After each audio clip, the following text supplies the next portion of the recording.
Hello, ladies and gentlemen, and welcome back to a new episode of Chatting with Lady C. Hi, Mom, how are you? Hi, honey. I'm well. How are you? I'm very well, thank you. Long time no see. Very long. Very long.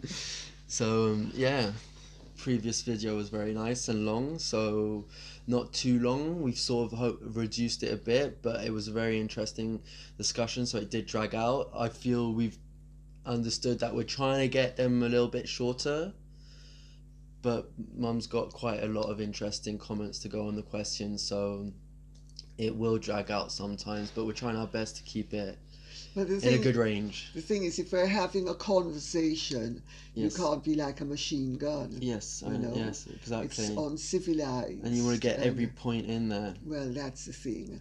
And So- conversations slightly meander as opposed to being a machine gun. But why don't you hit me with your bullets? All right, so for our first question.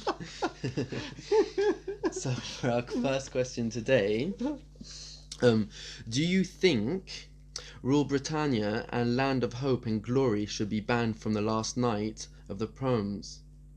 Well, I am actually mystified as to how Black Lives Matter somehow is playing a part in the debate where Land of Hope and Glory and Rule Britannia are concerned. Because Black Lives Matter has absolutely nothing to do with either Rule Britannia or Land and Hope and Glory. Well, let me rephrase that. Black Lives Matter should have absolutely nothing to do with either of those songs, neither of which celebrates slavery. After all, let's not forget, Britain was the first of the great empires to abolish slavery systematically, and it was also the first of the European nations to try to wind down the slave trade. And long after Britain had abolished slavery, the black African nations were still enslaving their own people and selling them to other countries. So I just don't get where all of a sudden Britain is being targeted by the Black Lives Matter movement and the British Empire because Britain had a slave system, as did every African country, pretty much every European country, pretty much every Asian country. The whole of civilization until 1888 was the last of the great slavery nations abolishing slavery, which was Brazil. But Africa continued well into the 20th century. It's only in 1981 that Mauritania abolished slavery, and it was only in 2007, thanks to a lot of pressure from European nations as well as other nations, that Mauritania actually made keeping slaves a punishable offense. So, there's a tremendous discordance here that Black Lives Matter somehow it can object to two national songs which are a part of the British tradition, the first of which, Rule Britannia, was actually created to celebrate the fact that slavery was not something that the British people wished to be a part of. Rule Britannia was composed by Thomas Arne in, if I remember correctly, 1730. It was first performed at Frederick, Prince of Wales's country house, which was Cliveden, the famous house that the Astors then bought, and where the Profumo scandal started, and where Meghan stayed the night before her wedding with her mother. So Cliveden has played a huge part in the national life. It was the music for a masque called Alfred, which celebrated the victory of Alfred the Great, who was the Anglo-Saxon king of Wessex, against the Vikings in 878. Because the music was so wonderful, and it is wonderful, Frederick commissioned James Thomson, a lyricist who had written a very famous opera called The Tragedy of Sophonisba, which was a huge success at the time. She was a Carthaginian aristocrat who was forced to marry somebody, and I won't go into the whys and wherefores. It relates to the Second Punic War, which is, I would imagine, very obscure nowadays to most people. But she preferred to commit suicide rather than be a slave. Both the tune of Rule Britannia and the words were written celebrating people who opposed slavery and people who were fighting against the system of slavery.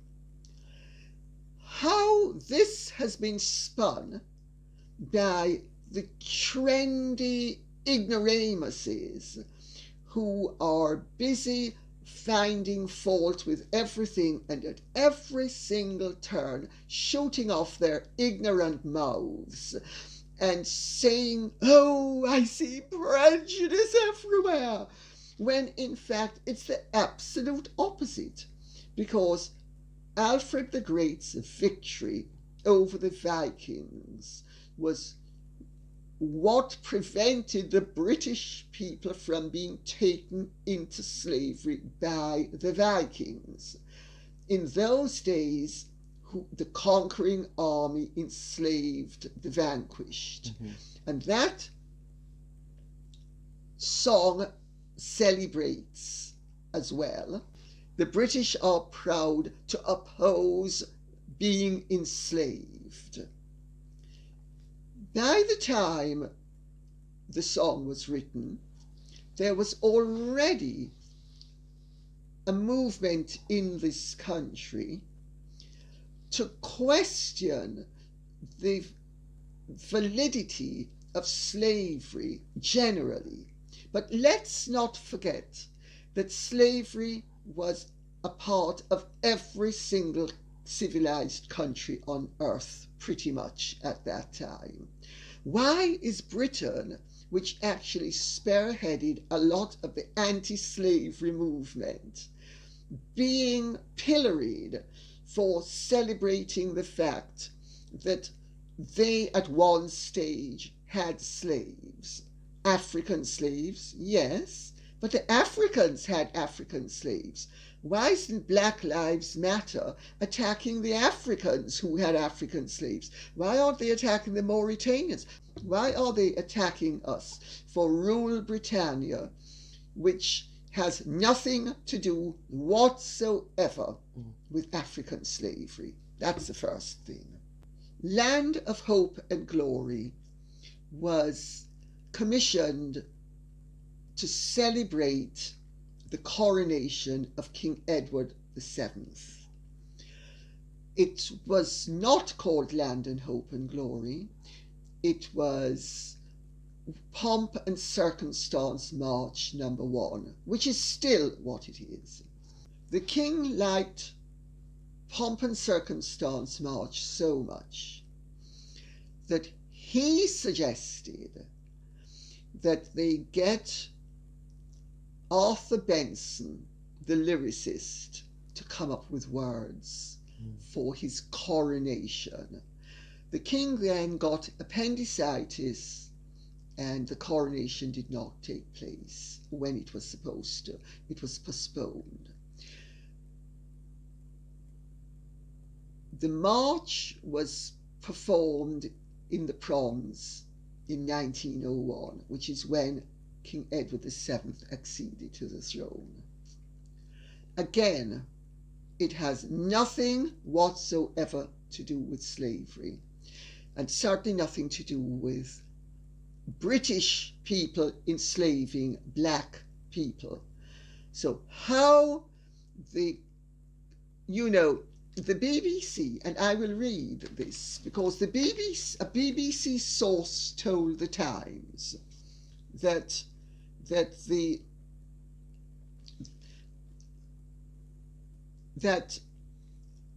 guest conductor, who is a Finnish conductor called Dalia Staveska, and I quote, "Dalia is a big supporter of Black Lives Matter and thinks a ceremony without an audience is the perfect moment to bring change." Well, with due respect, the lady in question is a guest in this country. I am pretty sure that she would be very offended if a British conductor going to Finland poked their nose into Finnish affairs and said, "Oh, we can't have the Karelia suite and we can't have Finlandia anymore. You've got to shut down Sibelius because we don't like the fact that he was agitating for Finnish independence and that therefore fed the terrorist movement, blah, blah, blah." I mean, it is an impertinence. How dare this woman open up her mouth at all and give an opinion and make it leak to the BBC? How dare they? And it has nothing to do with Black Lives Matter either. Slavery was abolished by 1901. Britain was the first of the European empires to permanently abolish slavery. It celebrates the British nation in other ways. It has nothing to do with Black Lives Matter. And both of these songs, incidentally, with the words, because it's the words that people are objecting to, without knowing the background of how they came into being. I mean, the Marseillaise is one of the most bloodthirsty songs, and it is the French national anthem.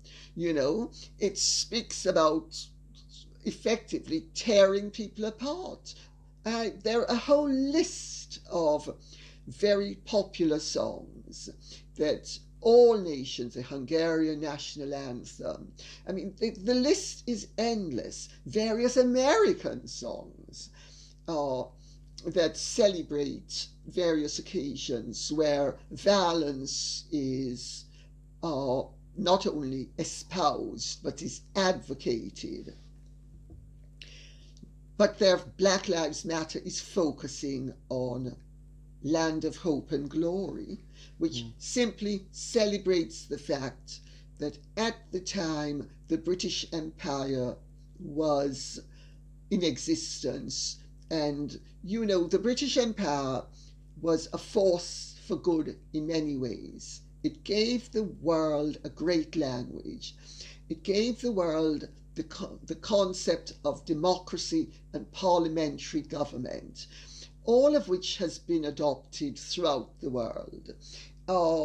Yes, it had its injustices, but which one of these dumbos who is criticizing the fact that the British Empire was not perfect, which one of these idiots doesn't understand that at the moment we are still not perfect and the world is still not perfect, and a future generation can be as intolerant and as abusive of the past as they are being.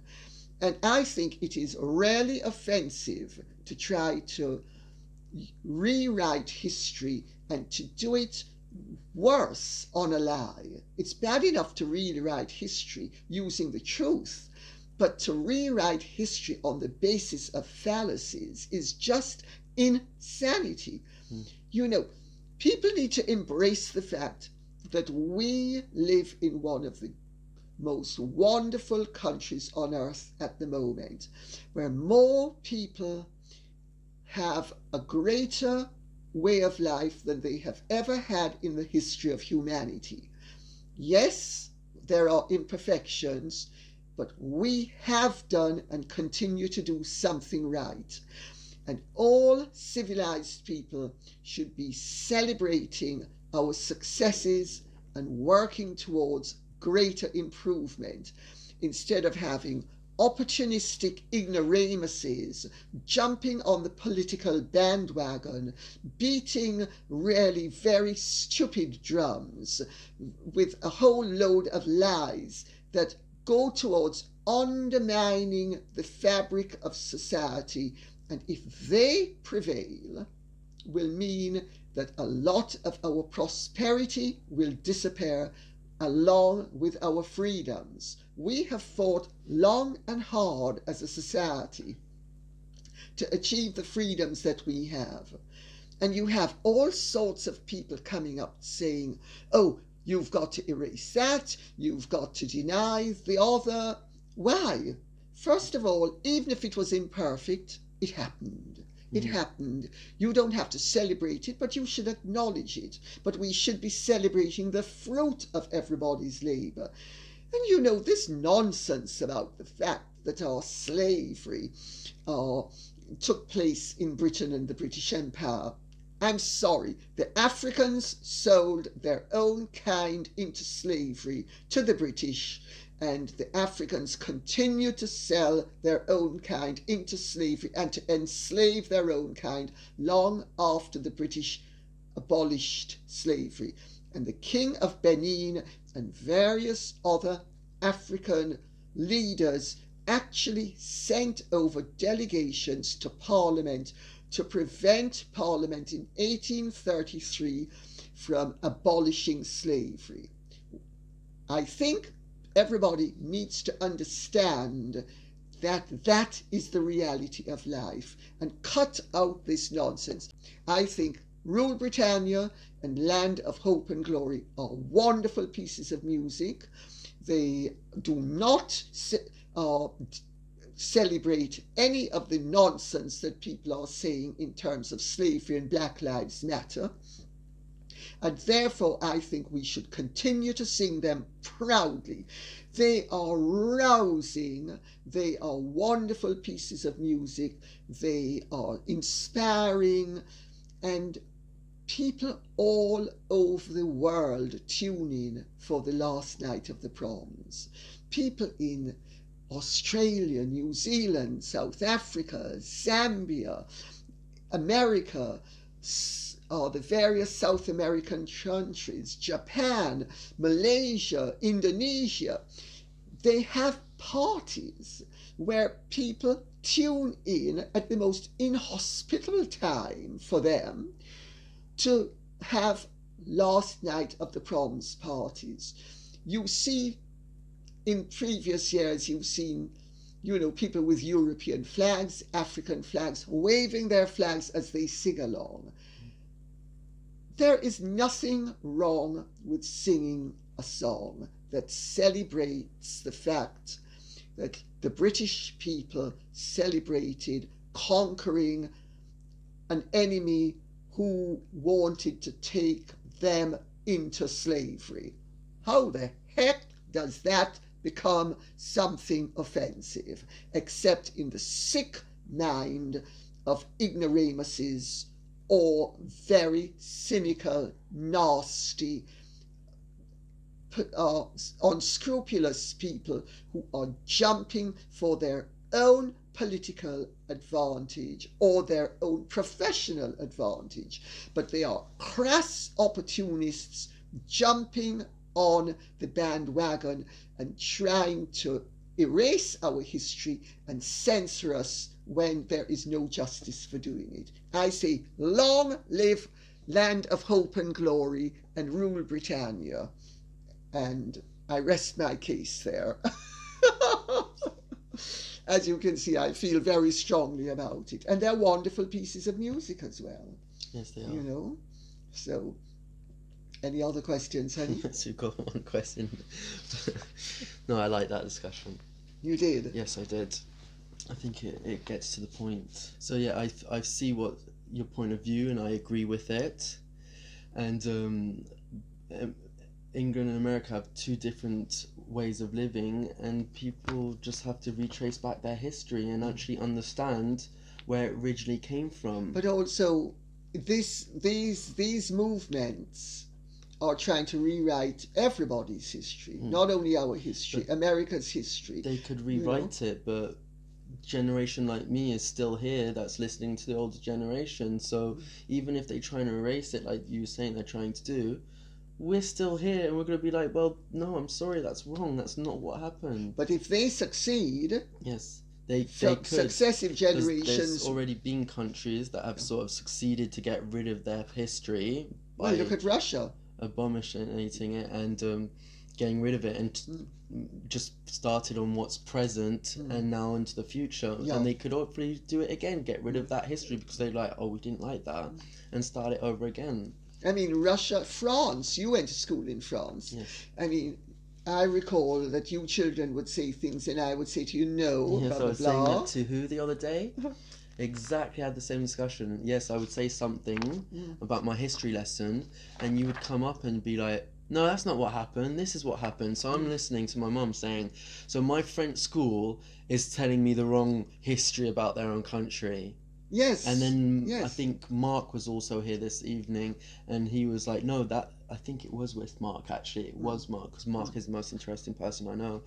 And he was like, no, your mother's right, this is what happened, and what the school was trying to tell you is completely wrong. So yes, because of course what are you supposed to learn? Because the French nation now celebrates republicanism and anything to do with monarchy and their monarchy they denigrate, that's the reason why French history is so skewed, because I mean, you know, endless rubbish about Jean Jaurès and all these people who played a little part of slight significance.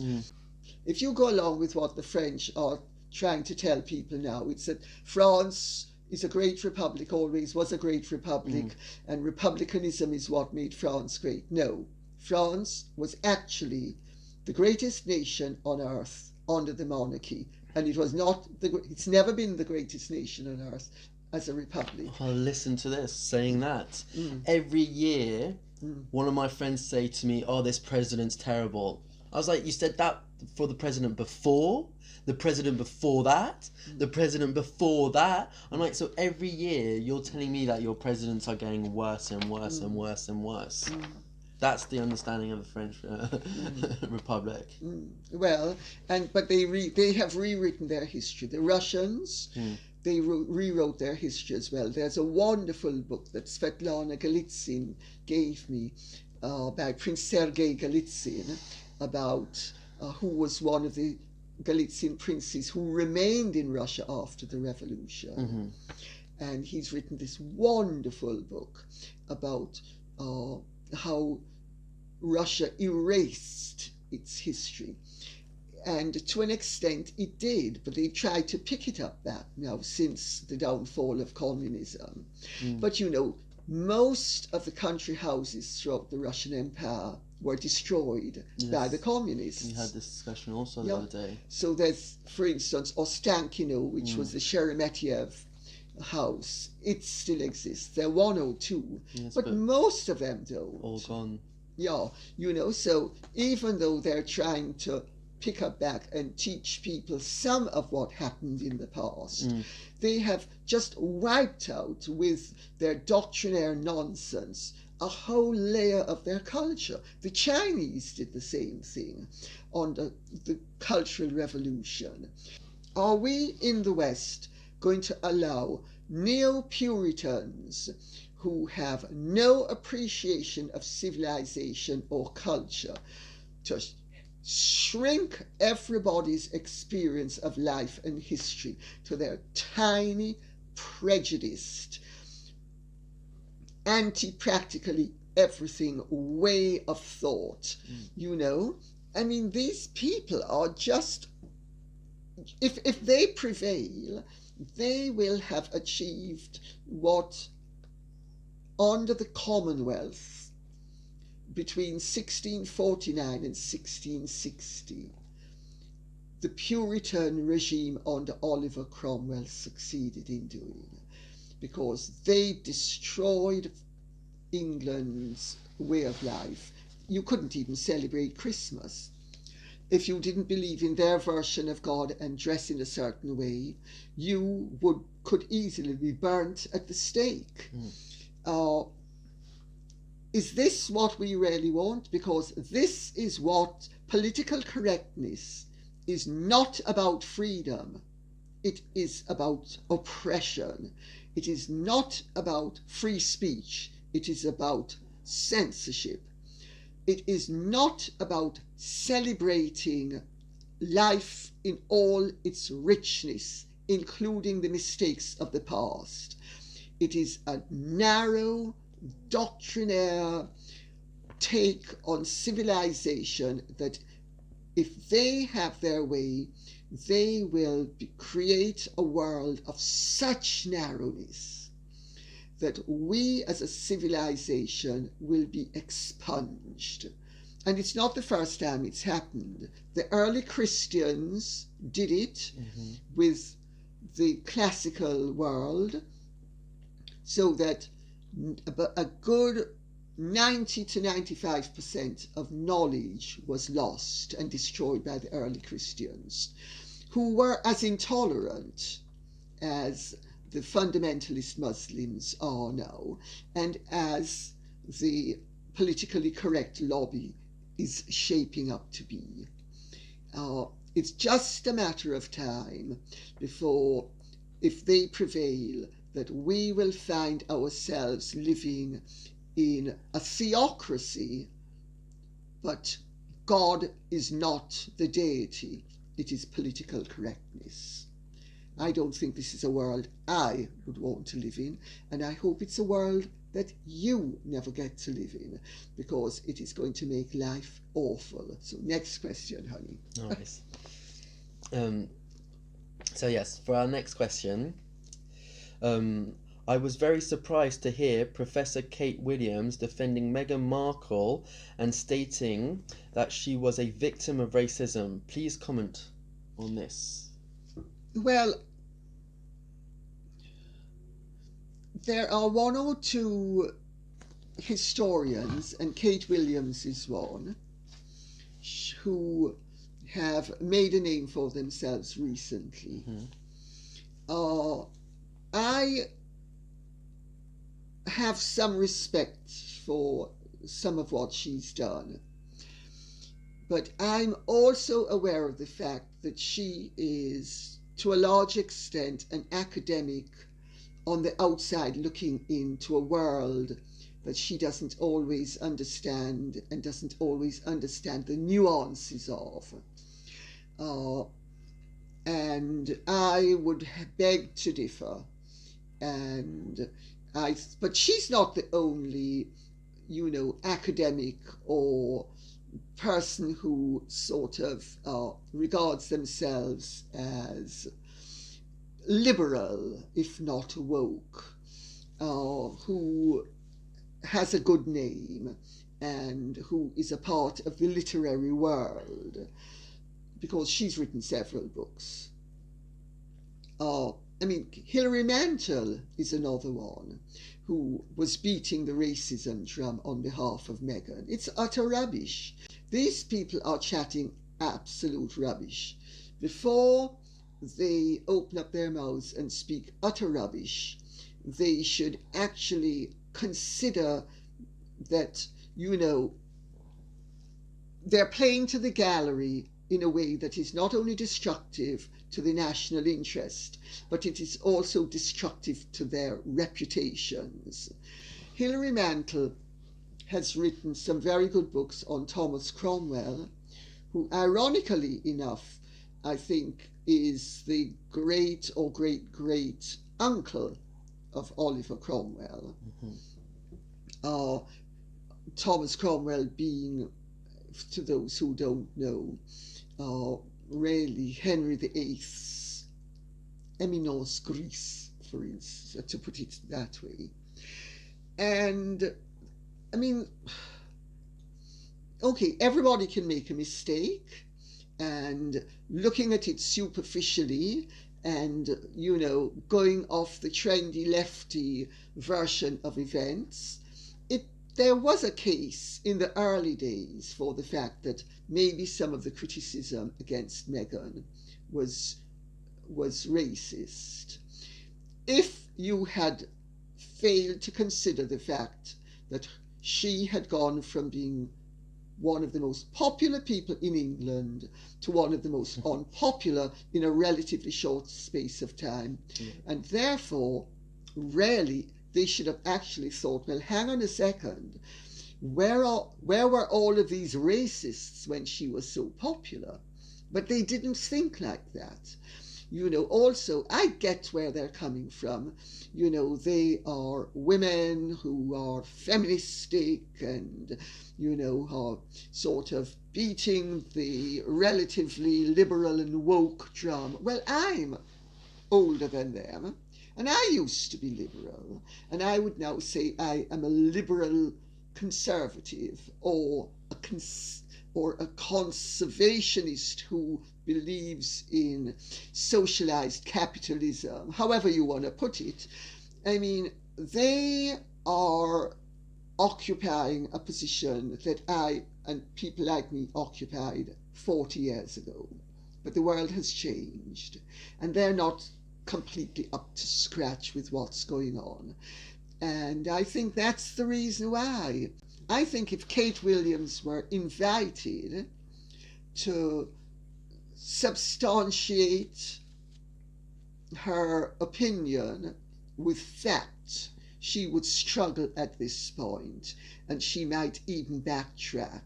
But I don't want to embarrass her, because I have respect for a measure of her work, and everybody's allowed to make a mistake, and she made a mistake. And she's not the only person who made it, as I've just said, because there's a whole load of people who, in the early days, when Meghan started to become unpopular, and before people realized what was really going on behind the scenes. You see, I'm lucky I knew what was going on behind the scenes. They didn't. The Hilary Mantles and Kate Williamses of this world had no idea the machinations behind the scenes.